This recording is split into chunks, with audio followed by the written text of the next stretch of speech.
So ನಾವು ಈಗ qualitative and quantitative ಎರಡು ಅನಾಲಿಸಿಸ್ ನೋಡಿದ್ದೀವಿ. ಬಟ್ ಕ್ವಾಂಟಿಟೇಟಿವ್ ಅನಾಲಿಸಿಸ್ ನಲ್ಲಿ ಇನ್ನೂ ಡೀಪ್ ಆಗಿ ಹೋಗೋಣ. ಪ್ರತಿಯೊಂದು ಅಂಶ ಅಂದ್ರೆ balance sheet, profit and loss statement, cash flow statement ಬಗ್ಗೆ ಇನ್ನೂ ಡೀಟೇಲ್ ಆಗಿ ಎಕ್ಸ್ಪ್ಲೈನ್ ಮಾಡ್ತೀನಿ. ಓಕೆ ಫ್ರೆಂಡ್ಸ್, ಈಗ ಬ್ಯಾಲೆನ್ಸ್ ಶೀಟ್ ಏನು ಅನ್ನೋದನ್ನ ಡೀಟೇಲ್ ಆಗಿ ನೋಡೋಣ. ಬ್ಯಾಲೆನ್ಸ್ ಶೀಟ್ ಅಂತ ಯಾವಾಗಲೂ ಬಂದಾಗ ಜನಕ್ಕೆ ತುಂಬಾ ಕನ್ಫ್ಯೂಷನ್ ಇರುತ್ತೆ. ಎಲ್ಲರೂ ಅಕೌಂಟ್ಸ್ ಮತ್ತೆ ಬ್ಯಾಲೆನ್ಸ್ ಶೀಟ್ ನ ಒಂದೇ ಸಮವಾಗಿ ನೋಡ್ತಾರೆ. ಬಟ್ ಬ್ಯಾಲೆನ್ಸ್ ಶೀಟ್ ಅಥವಾ ಅಕೌಂಟ್ಸ್ ಎರಡು ಒಂದಲ್ಲ. ಬ್ಯಾಲೆನ್ಸ್ ಶೀಟ್ ಬಂದ್ಬಿಟ್ಟು ಯಾವಾಗಲೂ ಇದನ್ನ ಸ್ಟೇಟ್ಮೆಂಟ್ ಅಂತ ಕರೀತಾರೆ. ಬ್ಯಾಲೆನ್ಸ್ ಶೀಟ್ಗೆ ಯಾವುದೇ ತರವಾದ ಅಕೌಂಟ್ ಇರೋದಿಲ್ಲ, ಎಲ್ಲ ಅಕೌಂಟ್ಸ್ ಸೇರಿಸಿ ಮಾಡೋದನ್ನ ಬ್ಯಾಲೆನ್ಸ್ ಶೀಟ್ ಅಂತ ಕರೀತಾರೆ. So balance sheet is always A statement, ಅದಕ್ಕೆ ಅದನ್ನ ಫಿನಾನ್ಷಿಯಲ್ ಸ್ಟೇಟ್ಮೆಂಟ್ಸ್ ಅಂತ ಕರೀತಾರೆ.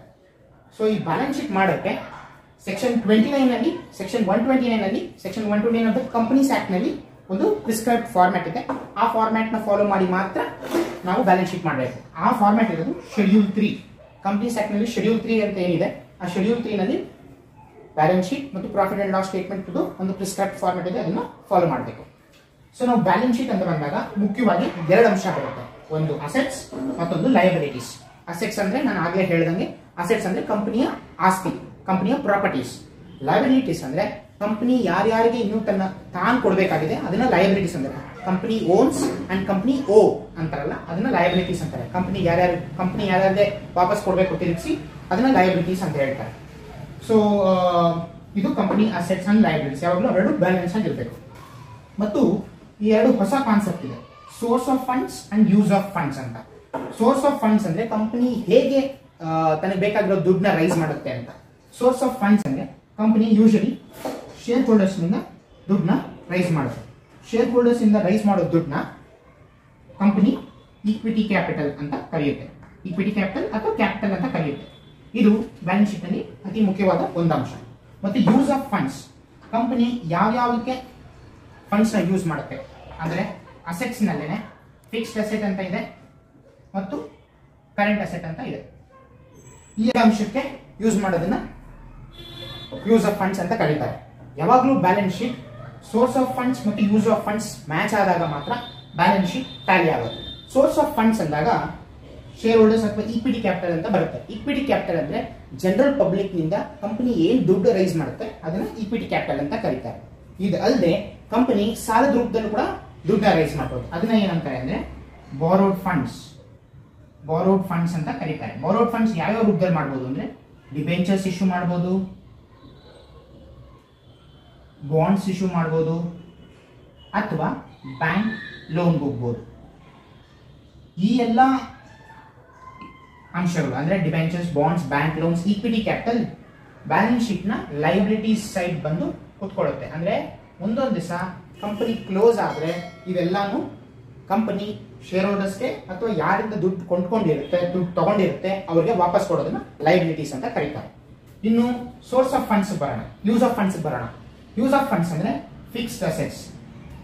ಫಿಕ್ಸ್ಡ್ ಅಸೆಟ್ಸ್ ಅಂತ ಏನು ಅಂದ್ರೆ ಫಿಕ್ಸ್ಡ್ ಅಸೆಟ್ಸ್ ಬಂದು ಕಂಪನಿ ತನ್ನ ಬಿಸ್ನೆಸ್ ಮಾಡೋದಕ್ಕೋಸ್ಕರ ಬೇಕಾಗಿರೋ ಅಸೆಟ್ಸ್ ನ ಕೊಂಡ್ಕೊಳುತ್ತಲ್ಲ, ಅಂದ್ರೆ ತನ್ನ ಲೈಫ್ ಟೈಮ್ಗೆ ಬಳಸೋದಕ್ಕೆ. ಅಂದ್ರೆ ಉದಾಹರಣೆಗೆ ಕಂಪನಿಯ ಬಿಲ್ಡಿಂಗ್ ಆಗಿರ್ಬೋದು ಅಥವಾ ಕಂಪನಿಗೆ ಬೇಕಾಗಿರೋ ಮಿಷಿನರೀಸ್ ಆಗ್ಬೋದು, ಅವೆಲ್ಲ ಯೂಸ್ ಆಫ್ ಫಂಡ್ಸ್ ಅಲ್ಲಿ ಬರುತ್ತೆ. ಅಂದ್ರೆ ಅವು ಫಿಕ್ಸ್ಡ್ ಅಸೆಟ್ಸ್ ನಲ್ಲಿ ಬರುತ್ತೆ.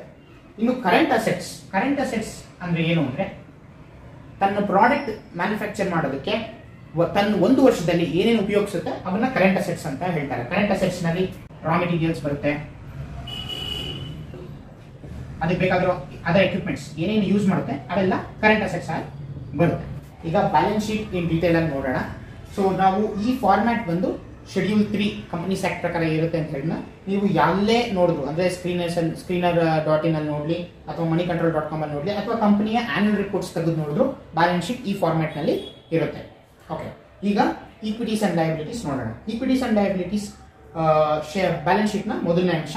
ಅದರಲ್ಲಿ ಶೇರ್ ಹೋಲ್ಡರ್ಸ್ ಫಂಡ್ಸ್ ಅಂದ್ರೆ ನಾವು ಆಲ್ರೆಡಿ ಹೇಳ್ದಂಗೆ ಕಂಪನಿ ಯಾವಾಗ ಶೇರ್ ಹೋಲ್ಡರ್ಸ್ ನಿಂದ ದುಡ್ಡು ರೈಸ್ ಮಾಡುತ್ತೋ ಅದನ್ನ ಶೇರ್ ಹೋಲ್ಡರ್ಸ್ ಫಂಡ್ಸ್ ಅಂತ ಹೇಳ್ತಾರೆ. ಕಂಪನಿ ಇದನ್ನ ಯಾಕೆ ಲಯಬಿಲಿಟೀಸ್ ಅಂತ ಕರೀತಾರೆ ಅಂದ್ರೆ ಕಂಪನಿ ಮುಂದೊಂದು ದಿವಸ ಕ್ಲೋಸ್ ಆದ್ರೆ ಅಥವಾ ಕಂಪನಿ ಲಾಸ್ ಆದ್ರೆ ಶೇರ್ ಹೋಲ್ಡರ್ಸ್ಗೆ ಆ ದುಡ್ಡನ್ನ ವಾಪಸ್ ಕೊಡಬೇಕಾಗುತ್ತೆ. ಅದಕ್ಕೆ ಆ ವಿಷಯಕ್ಕೋಸ್ಕರ ಇದನ್ನ ಲಯಬಿಲಿಟೀಸ್ ಅಂತ ಕರೀತಾರೆ. Next reserves and surplus. Reserves and surplus ಅಂದ್ರೆ ರಿಸರ್ವ್ಸ್ ಹೆಸರೇ ಹೇಳೋ ತರ ಅಂದ್ರೆ ಕಂಪನಿ ಯಾವಾಗ್ಲೂ ತನ್ನ ಪ್ರಾಫಿಟ್ಸ್ ನಲ್ಲಿ ಒಂದು ಅಂಶನ ಎತ್ತಿಡುತ್ತೆ, ಅದನ್ನ ರಿಸರ್ವ್ಸ್ ಅಂತಾರೆ. ಕಂಪನಿ ಸರ್ಪ್ಲಸ್ ಅಂತ ಏನು ಅಂತ ಹೇಳಿದ್ರೆ ಅಂದ್ರೆ ಸರ್ಪ್ಲಸ್ ಒಂದು ಅಕೌಂಟ್ ಅಂತ ಕ್ರಿಯೇಟ್ ಮಾಡಿರ್ತಾರೆ. ಕಂಪನಿ ಪ್ರತಿ ವರ್ಷ ದುಡಿಯೋದ್ರಿಂದ ತನ್ನ ಖರ್ಚುಗಳನ್ನ ಕಳೆದಾದ್ಮೇಲೆ ಉಳಿಯುವಂತ ಅಮೌಂಟ್ ನ ಸರ್ಪ್ಲಸ್ ಆಗಿ ಇಟ್ಕೊಳ್ಳುತ್ತೆ. ಅದನ್ನ ರಿಸರ್ವ್ಸ್ ಅಂಡ್ ಸರ್ಪ್ಲಸ್ ಕಾಲಮ್ ನಲ್ಲಿ ತೋರಿಸ್ತಾರೆ. ನೆಕ್ಸ್ಟ್, ಕಂಪ್ನೀಸ್ ಆಕ್ಟ್ ನಲ್ಲಿ ಈ ಬ್ಯಾಲೆನ್ಸ್ ಶೀಟ್ ನ 2 ಆಗಿ ಡಿವೈಡ್ ಮಾಡಿದ್ದಾರೆ. ಅಂದ್ರೆ ಎಲ್ಲಾ ಐಟಮ್ಸ್ ಒಂದು ಕರೆಂಟ್, ಇನ್ನೊಂದು ನಾನ್ ಕರೆಂಟ್ ಅಂತ ಡಿವೈಡ್ ಮಾಡಿದ್ದಾರೆ. ಕರೆಂಟ್, ನಾನ್ ಕರೆಂಟ್ ಅಂದ್ರೆ ಯಾವ ಎಕ್ಸ್ಪೆನ್ಸಸ್ ಪ್ರತಿ ವರ್ಷ ರಿಪೀಟ್ ಆಗುತ್ತೆ ಅಥವಾ ಒಂದು ವರ್ಷದೊಳಗೆ ಬರುವಂತಹ ಎಕ್ಸ್ಪೆನ್ಸಸ್ ನ ಕರೆಂಟ್ ಎಕ್ಸ್ಪೆನ್ಸಸ್ ಅಂದ್ರೆ ಕರೆಂಟ್ ಲಯಬಿಲಿಟೀಸ್ ಅಂತ ಕರೀತಾರೆ. ಮತ್ತು ನಾನ್ ಕರೆಂಟ್ ಲಯಬಿಲಿಟೀಸ್ ಅಂದ್ರೆ ಲಾಂಗ್ ಟರ್ಮ್, ಒಂದು ವರ್ಷಕ್ಕಿಂತ ಹೆಚ್ಚು ಉಳಿಯುವಂತಹ ಲಯಬಿಲಿಟೀಸ್ ನ ನಾನ್ ಕರೆಂಟ್ ಲಯಬಿಲಿಟೀಸ್ ಅಂತ ಕರೀತಾರೆ. ನಾನ್ ಕರೆಂಟ್ ಲಯಬಿಲಿಟೀಸ್ ನಲ್ಲಿ ಮೊದಲನೇ ಬಂದು long term borrowing. Long term borrowing ಬಂದು ಕಂಪನಿ ಯಾವುದೇ ಫಿನಾನ್ಷಿಯಲ್ ಇನ್ಸ್ಟಿಟ್ಯೂಷನ್ಸ್ ನಿಂದ, ಬ್ಯಾಂಕ್ಸ್ ಇಂದ ತಗೊಳ್ಳುವಂತ ಲೋನ್ಸ್, ಅದು ಲಾಂಗ್ ಟರ್ಮ್ ಬಾರೋಯಿಂಗ್ಸ್ ನಲ್ಲಿ ಬರುತ್ತೆ. ಮತ್ತು deferred tax liabilities. Deferred tax liabilities ಅಂದ್ರೆ ಕಂಪನಿ ತನ್ನ ಟ್ಯಾಕ್ಸ್ ಲಯಬಿಲಿಟೀಸ್, ಕಂಪನಿ ಏನು ಇನ್ಕಮ್ ಟ್ಯಾಕ್ಸ್ ಕಟ್ಟಬೇಕಾಗುತ್ತೆ ಅದನ್ನೇನಾದ್ರೂ ಹೋದ ವರ್ಷದ ಲಯಬಿಲಿಟೀಸ್ ನ ಉಳಿಸ್ಕೊಂಡಿದ್ರೆ, ಅದನ್ನ ಈ ವರ್ಷ ಕಟ್ಟೋದಿದ್ರೆ ಅದು ಕಂಪನಿಗೆ ಲಯಬಿಲಿಟಿ. ಅದಕ್ಕೋಸ್ಕರ ಅದನ್ನ ಡೆಫರ್ಡ್ ಟ್ಯಾಕ್ಸ್ ಲಯಬಿಲಿಟಿ ಅಂದ್ರೆ, ಡೆಫರ್ಡ್ ಅಂದ್ರೆ ಡಿಲೇಡ್ ಟ್ಯಾಕ್ಸ್ ಅಂದ್ರೆ ಡಿಫರ್ಡ್ ಟ್ಯಾಕ್ಸ್ ಲಯಬಿಲಿಟೀಸ್ ಒಂದು ಕಂಪನಿಗೆ ಒಂದು liability. Next, other long term liabilities ಅಂದ್ರೆ ಈ ಎರಡೂ ಹೆಡ್ ನಲ್ಲಿ ಕವರ್ ಆಗದೆ ಇರೋದನ್ನ ಅದರ್ ಲಾಂಗ್ ಟರ್ಮ್ ಲಯಬಿಲಿಟೀಸ್ ನಲ್ಲಿ ಕವರ್ ಆಗುತ್ತೆ. ಕಂಪನಿ ಯಾವ್ದಾದ್ರು ರೆಂಟಲ್ ಡೆಪಾಸಿಟ್ ತಗೊಂಡಿದ್ರೆ ಅಥವಾ ಸೆಕ್ಯೂರಿಟಿ ಡೆಪಾಸಿಟ್ ತಗೊಂಡಿದ್ರೆ ಅದು ಕಂಪನಿ ಒಂದಲ್ಲ ಒಂದು ದಿವಸ ತಗೊಂಡಿರೋರಿಗೆ ವಾಪಸ್ ಕೊಡಬೇಕು. ಅದಕ್ಕೋಸ್ಕರ ಇದು ಸೆಕ್ಯೂರಿಟಿ ಡೆಪಾಸಿಟ್ ಅಥವಾ rental deposits other long term liabilities ಕೆಳಗೆ ಬರುತ್ತೆ. Next, long term provisions. Long term provisions ಅಂದ್ರೆ ಏನು ಅಂದ್ರೆ ಕಂಪನಿಗೆ ಫ್ಯೂಚರ್ ನಲ್ಲಿ ಬರುವಂತಹ ಎಕ್ಸ್ಪೆನ್ಸಸ್ ನ ಮೊದಲೇ ಒಂದು ರಿಸರ್ವ್ ಮಾಡಿ ಇಟ್ಟಿರ್ತಾರೆ. ಆ ರಿಸರ್ವ್ಸ್ ನ ಲಾಂಗ್ ಟರ್ಮ್ ಪ್ರೊವಿಷನ್ಸ್ ಅಂತಾರೆ. ಅಂದ್ರೆ ಕಂಪನಿ ಎಕ್ಸಾಂಪಲ್, ಒಂದು ಕಾರ್ ಎಕ್ಸಾಂಪಲ್ ತಗೊಳ್ಳೋಣ. ಕಂಪನಿ ಕಾರ್ ಮಾರಬೇಕಾದ್ರೆ ಹೇಳುತ್ತೆ 5 ವರ್ಷ ಕಂಪನಿಗೆ ವಾರಂಟಿ ಕೊಡುತ್ತೆ ಅಂತ. ಮುಂದೊಂದು ದಿವಸ ಆ ಕಂಪನಿ ಪ್ರಾಡಕ್ಟ್ 5 ವರ್ಷದೊಳಗಡೆ ಏನಾದರೂ ಪ್ರಾಬ್ಲಮ್ ಬಂದಾಗ ಕಂಪನಿ ಅದನ್ನ ತುಂಬಿಸ್ಕೊಡ್ಬೇಕಾಗತ್ತೆ. ಆ ಅಮೌಂಟ್ ನ ಎತ್ತಿಡೋದಕ್ಕೋಸ್ಕರ ಲಾಂಗ್ ಟರ್ಮ್ ಪ್ರಾವಿಷನ್ಸ್ ಅಂತ ಒಂದು ಪ್ರಾವಿಷನ್ ಕ್ರಿಯೇಟ್ ಮಾಡ್ತಾರೆ. ಅದು ನಾನ್ ಕರೆಂಟ್ ಲಯಬಿಲಿಟೀಸ್ ಕೆಳಗೆ ಬರುತ್ತೆ. Next, current liabilities. Current liabilities ಅಂದ್ರೆ ಒಂದು ವರ್ಷದ ಒಳಗೆ, 1 ಇಯರ್ ಒಳಗೆ ಬರುವಂತಹ ಎಕ್ಸ್ಪೆನ್ಸಸ್ ನ ಲಾಂಗ್ ಟರ್ಮ್ ಲಯಬಿಲಿಟೀಸ್ ನಲ್ಲಿ ಕ್ಯಾಟಗರೈಸ್ ಮಾಡಿದ್ದಾರೆ. ಲಾಂಗ್ ಟರ್ಮ್ ಲಯಬಿಲಿಟೀಸ್ ನಲ್ಲಿ ಮೊದಲನೇ ಅಂಶ ಬಂದು short term borrowings. Short term borrowings ಅಂದ್ರೆ ಯಾವುದೇ ಬ್ಯಾಂಕ್ ತನ್ನ ವರ್ಕಿಂಗ್ ಕ್ಯಾಪಿಟಲ್ ರಿಕ್ವೈರ್ಮೆಂಟ್ಸ್ ಅಂದ್ರೆ ತಮ್ಮ ಡೈಲಿ ಬೇಸಿಸ್ಗೆ ಬೇಕಾದ ಖರ್ಚು ಮೇಂಟೈನ್ ಮಾಡಬೇಕಾದಲ್ಲಿ ಚಿಕ್ಕ ಪುಟ್ಟ ಲೋನ್ಸ್ ತಗೊಳ್ತವೆ, ಬ್ಯಾಂಕ್ ಇಂದಾಗಲಿ ಫಿನಾನ್ಷಿಯಲ್ ಇನ್ಸ್ಟಿಟ್ಯೂಷನ್ಸ್ ಆಗಲಿ, 1 ವರ್ಷದೊಳಗೆ ಅದನ್ನ ರೀಪೇ ಮಾಡ್ತೀವಿ ಅಂತದನ್ನ ಶಾರ್ಟ್ ಟರ್ಮ್ ಬಾರೋಯಿಂಗ್ಸ್ ಅಂತ ಕರೀತಾರೆ. ಮತ್ತು ಟ್ರೇಡ್ ಪೇಯಬಲ್ಸ್. ಯಾವುದೇ ಕಂಪನಿ ತಮ್ಮ ಸಪ್ಲೈಯರ್ಸ್ ಅಥವಾ ವೆಂಡರ್ಸ್ ನಿಂದ ರಾ ಮೆಟೀರಿಯಲ್ಸ್ ಅಥವಾ ಇತರೆ ಪ್ರಾಡಕ್ಟ್ಸ್ ನ ಪರ್ಚೇಸ್ ಮಾಡಿದಾಗ ದುಡ್ಡು ಕೊಟ್ಟು ತಗೊಳ್ಳೋದಿಲ್ಲ. ಅದನ್ನ ಯೂಶಲಿ ಕ್ರೆಡಿಟ್ ಬೇಸಿಸ್ ಅಂತ ಕರೀತಾರೆ. ಕ್ರೆಡಿಟ್ ಬೇಸಿಸ್ ಅಂದ್ರೆ ಸಾಲದ ಮೇಲೆ ತಗೊಳ್ತಾರೆ. ಅಂತದನ್ನ ಒಂದಲ್ಲ ಒಂದು ದಿವಸ ಅವರಿಗೆ ವಾಪಸ್ ಕೊಡಬೇಕು. ಅಂದ್ರೆ ಎಲ್ಲಾ ಕಂಪನಿನೂ ಒಂದು ಪಾಲಿಸಿ ಇರುತ್ತೆ, ಕ್ರೆಡಿಟ್ ಪಾಲಿಸಿ ಅಂತ. ಅಂದ್ರೆ ಪ್ರಾಡಕ್ಟ್ಸ್ ನ ತಗೊಂಡ್ಬಂದು 30 ದಿವಸದೊಳಗೆ ಪೇಮೆಂಟ್ ಮಾಡೋದನ್ನ ಅಥವಾ 40 ದಿವಸ ಅಂತ ಒಂದೊಂದು ಪಾಲಿಸಿ ಮಾಡ್ಕೊಂಡಿರ್ತಾರೆ. ಆ ಪಾಲಿಸಿಯಲ್ಲಿ ಕೊಡೋ ತನಕ ಅದು ಟ್ರೇಡ್ ಪೇಯಬಲ್ಸ್ ಆಗಿರುತ್ತೆ. ಅದು ಶಾರ್ಟ್ ಟರ್ಮ್ ಆಗಿರೋದ್ರಿಂದ ಅದು trade payables category, non current liabilities category ಕೆಳಗಡೆ ಬರುತ್ತೆ. ಇನ್ನು short term borrowings trade payables ಕೆಳಗಡೆ ಬರ್ದೇ ಇರೋದನ್ನ ಅದರ ಕರೆಂಟ್ ಲಯಬಿಲಿಟೀಸ್ ಕೆಳಗಡೆ ಕ್ಯಾಟಗರೈಸ್ ಮಾಡ್ತೀವಿ. ಇನ್ನು ಶಾರ್ಟ್ ಟರ್ಮ್ ಪ್ರಾವಿಷನ್ಸ್ ಅಂದ್ರೆ ಅವಾಗಲೇ ಹೇಳ್ದಂಗೆ ಲಾಂಗ್ ಟರ್ಮ್ ಪ್ರಾವಿಷನ್ಸ್ಗೆ ಹೇಗೆ ನಾವು ವರ್ಷದಲ್ಲಿ ಬರೋ ಎಕ್ಸ್ಪೆನ್ಸಸ್, ಫ್ಯೂಚರ್ ಎಕ್ಸ್ಪೆನ್ಸಸ್ಗೆ ದುಡ್ಡು ಎತ್ತಿರ್ತೀವೋ ಅದೇ ತರ ಶಾರ್ಟ್ ಟರ್ಮ್ ಪ್ರಾವಿಷನ್ಸ್ ನಲ್ಲೂ ನಾವು ದುಡ್ಡನ್ನ ಎತ್ತಿರ್ತೀವಿ. ಈ ಎಲ್ಲಾ ವಿಷಯಗಳನ್ನ ಟೋಟಲ್ ಮಾಡಿದಾಗ ಕಂಪನಿಗೆ ಬರುತ್ತೆ ಟೋಟಲ್ ಲಯಬಿಲಿಟೀಸ್. ನಾವು ಯಾಕೆ ಈ ಬ್ಯಾಲೆನ್ಸ್ ಶೀಟ್ ಪ್ರತಿಯೊಂದು ಟರ್ಮು ಇಷ್ಟು ಎಕ್ಸ್ಪ್ಲೈನ್ ಮಾಡಿ ಹೇಳ್ತಾ ಇದೀವಿ ಅಂದ್ರೆ ಜನಸಾಮಾನ್ಯರಿಗೆ ಪ್ರತಿಯೊಂದರ ಬಗ್ಗೆಗೂ ಇನ್ಫಾರ್ಮೇಶನ್ ಇರಬೇಕು. ಯಾಕೆಂದ್ರೆ ಈ ಫಿನಾನ್ಷಿಯಲ್ ನಾಲೆಜ್ ಇರೋರಿಗೆ ಇದೆಲ್ಲ ಅರ್ಥ ಆಗುತ್ತೆ. ಫಿನಾನ್ಷಿಯಲ್ ನಾಲೆಜ್ ಇಲ್ಲದೆ ಇರೋರಿಗೆ ಪ್ರತಿಯೊಂದು ಟರ್ಮ್ ನಾವು ಎಕ್ಸ್ಪ್ಲೈನ್ ಮಾಡಿ ಹೇಳಿದಾಗ ಅವ್ರಿಗೆ ಅರ್ಥ ಮಾಡ್ಕೊಳ್ಳೋಕೆ ತುಂಬಾ ಹೆಲ್ಪ್ ಆಗುತ್ತೆ. ಅದಕ್ಕೋಸ್ಕರ ನಾವು ಪ್ರತಿಯೊಂದರ ವಿಷಯದ ಮೇಲೂ ನಾವು ಎಕ್ಸ್ಪ್ಲೈನ್ ಮಾಡಿ ಹೇಳಿದ್ದೀವಿ. ಸೊ ನಾನು ಇಷ್ಟೊತ್ತು ಕವರ್ ಮಾಡಿದ್ದು liabilities part of the balance sheet. ಇದು ಲಯಬಿಲಿಟೀಸ್ ನ. ನೆಕ್ಸ್ಟ್ ಅಸೆಟ್ಸ್ ಪಾರ್ಟ್ ನ ನೋಡೋಣ. ಬ್ಯಾಲೆನ್ಸ್ ಶೀಟ್ ನ ಕಂಟಿನ್ಯೂಡ್ ಪಾರ್ಟ್ ಇದು. ಬ್ಯಾಲೆನ್ಸ್ ಶೀಟ್ ಅಸೆಟ್ಸ್ ಇದು ನೀವು screener.in ಅಲ್ಲಿ ಅಥವಾ moneycontrol.com ಅಥವಾ ಕಂಪನಿ ಬ್ಯಾಲೆನ್ಸ್ ಶೀಟ್ ನೋಡಿದ್ರು ಅಸೆಟ್ಸ್ ಇದೇ ಫಾರ್ಮೆಟ್ ಅಲ್ಲಿ ಇರುತ್ತೆ. ಈಗ ಅಸೆಟ್ಸ್ ನ ಇಂಡಿವಿಜುವಲ್ ಆಗಿ ನೋಡೋಣ. ಅಸೆಟ್ಸ್ ಅಷ್ಟೇ 2 ಪಾರ್ಟ್ ಆಗಿ ಡಿವೈಡ್ ಆಗಿರುತ್ತೆ. ಒಂದು ನಾನ್ ಕರೆಂಟ್ ಅಸೆಟ್ಸ್, ಮತ್ತೊಂದು ಕರೆಂಟ್ ಅಸೆಟ್ಸ್. ನಾನ್ ಕರೆಂಟ್ ಅಸೆಟ್ಸ್ ಅಂದ್ರೆ 1 ವರ್ಷಕ್ಕಿಂತ ಹೆಚ್ಚು ಪಟ್ಟು ಇರುವಂತಹ ಅಸೆಟ್ಸ್ ನ ನಾನ್ ಕರೆಂಟ್ ಅಸೆಟ್ಸ್ ಅಂತಾರೆ. 1 ವರ್ಷಕ್ಕಿಂತ ಕಡಿಮೆ ಉಳ್ಳ ಅಸೆಟ್ಸ್ ನ ಕರೆಂಟ್ ಅಸೆಟ್ಸ್ ಅಂತ ಕರೀತಾರೆ. ನಾನ್ ಕರೆಂಟ್ ಅಸೆಟ್ಸ್ ನಲ್ಲಿ ಮೊದಲನೇದೇನು ಅಂದ್ರೆ tangible assets. So tangible assets ಹೆಸರೇ ಹೇಳೋ ತರ ಅಂದ್ರೆ ಟ್ಯಾಂಜಿಬಿಲಿಟಿ ಅಂದ್ರೆ ಅದನ್ನ ನಾವು ಮುಟ್ಟಬಹುದು ಅಥವಾ ಫೀಲ್ ಮಾಡಬಹುದು. ಉದಾಹರಣೆಗೆ ಕಂಪನಿಯ ಬಿಲ್ಡಿಂಗ್ಸ್, ಮಿಷನರೀಸ್ ಇವೆಲ್ಲ ಟ್ಯಾಂಜಿಬಲ್ ಅಸೆಟ್ಸ್ ನಲ್ಲಿ ಬರ್ತವೆ.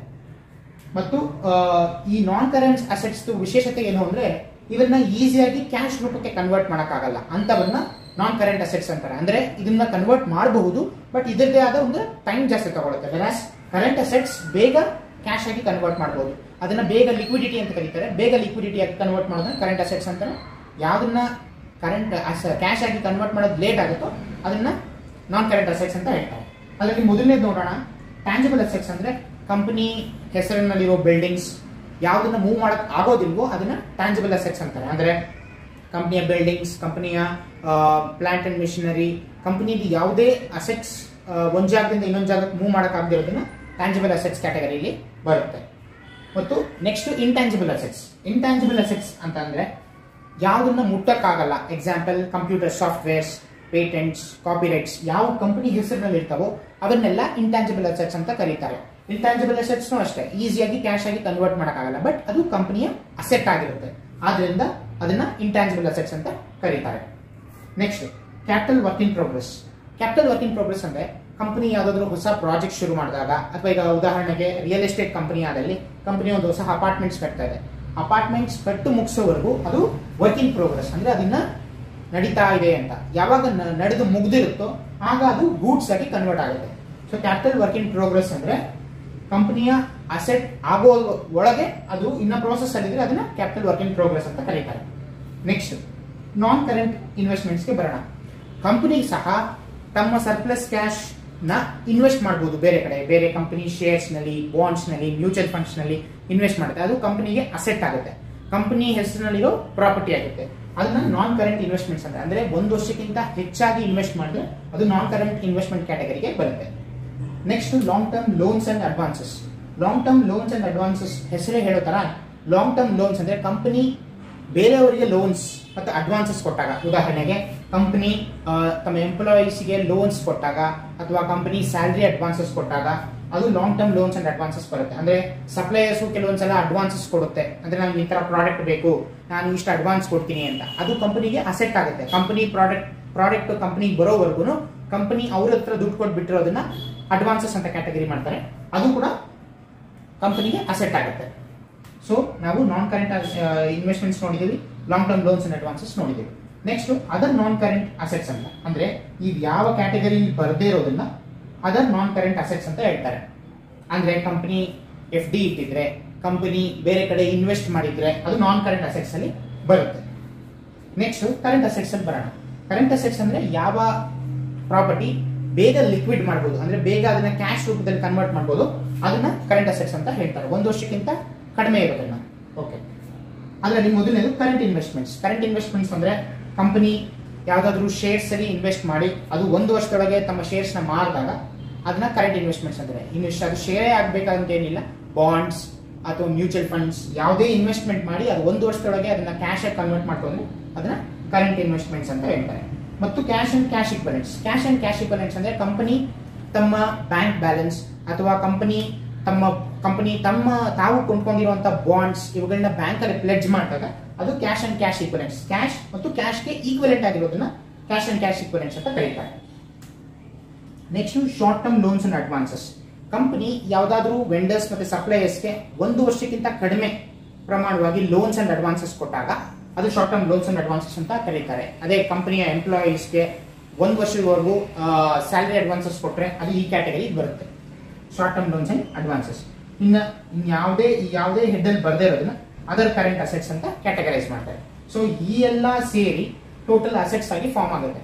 ಈ ಟೋಟಲ್ ಅಸೆಟ್ಸ್ ಮತ್ತು ಟೋಟಲ್ ಲಯಬಿಲಿಟೀಸ್ ಯಾವಾಗಲೂ ಬ್ಯಾಲೆನ್ಸ್ ಶೀಟ್ ನಲ್ಲಿ ಮ್ಯಾಚ್ ಆಗಬೇಕು. ಆಗ ಮಾತ್ರ ಕಂಪನಿ ಒಂದು ಒಳ್ಳೆ ಪರ್ಫಾರ್ಮೆನ್ಸ್ ಕೊಡ್ತಾ ಇದೆ ಅಂತ ನಾವು ಹೇಳ್ಬೋದು.